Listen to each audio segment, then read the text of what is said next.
আপনারা বাল্য বিবাহ নিরোধ আইন লঙ্ঘন করেছেন, তাই শাস্তি আপনাদেরকে পেতেই হবে।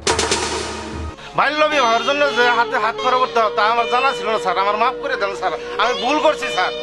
উস্তাদ কি বললো? ভুল করছি স্যার, ভুল করছি, আমারে মাফ করে দেন।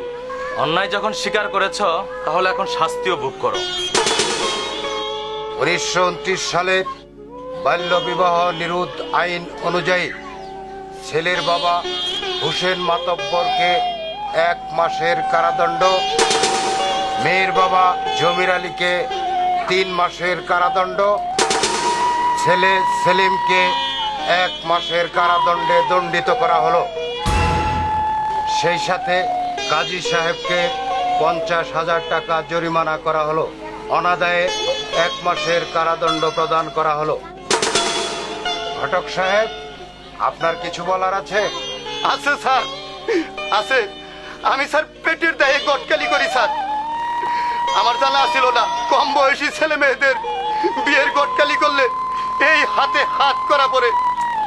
তাই স্যার, এই যে আমার হাতে হাত করা, আপনি হুকুম দিলেই পাবো সারা। এই যে আপনার সামনেই কান ধরে উঠবস করতেছি, জীবন আর বাল্য বিয়ের গটকালি করবো না হুজুর, বাল্য বিয়ের গটকালি করবো না।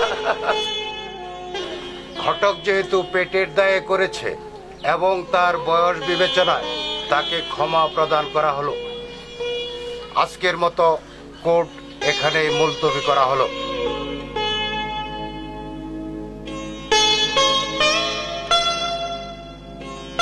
সেন্ট্রি, ঘটককে ছেড়ে দিয়ে বাকি সকলকে নিয়ে চলো।